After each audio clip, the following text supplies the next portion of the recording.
सिंधु घाटी सभ्यता की सबसे महत्वपूर्ण ये टॉपिक है, क्योंकि भाई कला संबंधित हम लोग विद्यार्थी हैं और जो पढ़ेंगे वो भी कला संबंधित हैं, इसलिए कला पे फोकस करना ज़्यादा बेहतर है।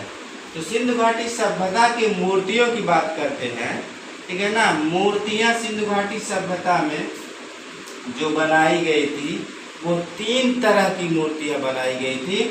एक तो धातु की मूर्ति, दूसरी पत्थर की मूर्ति और तीसरी है मिट्टी की मूर्ति।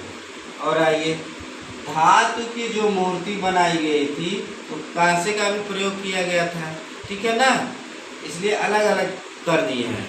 देखिए, कांसे जो बनाया जाते थे, कांसा का जो निर्माण होता था सिंधु घाटी सभ्यता के लोग तांबा और टीना मिला के निर्माण करते हैं। और ढलाई विधि द्वारा कांसे की मूर्तियों का निर्माण हुआ। ढलाई विधि को लुप्त मोम विधि कहते हैं और इसको डोगरा पद्धति भी बोलते हैं, जिसपे काम हीरा मुखर्जी ने भी किया था। और इसको मधुचिष्ट विधि के नाम से भी जाना जाता है। तो आप कंफ्यूज मत होइएगा, चाहे उसको मधुचिष्ट विधि बोलिए, ढलाई पद्धति बोलिए, ठीक है ना, चाहे ढलाई पद्धति बोलिए, चाहे लुप्त मोम विधि बोलिए, चाहे डोगरा पद्धति बोलिए।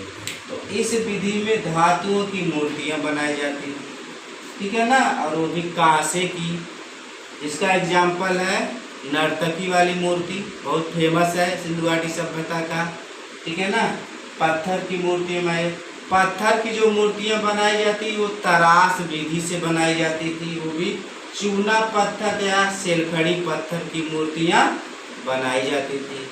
तीसरा है मिट्टी की मूर्तियाँ, इसको चिकोटी पद्धति में बनाई जाती थी। जो मिट्टी प्रयोग की जाती थी वो चिकनी मिट्टी या दोमट मिट्टी का प्रयोग किया जाता था।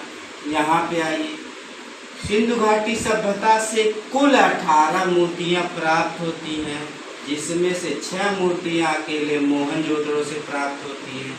अब मूर्तियाँ जो बनाई गई थी उसका विषय क्या था, तो आपको बता दें, स्त्री और पुरुष, पशु और पक्षी, ठीक है ना।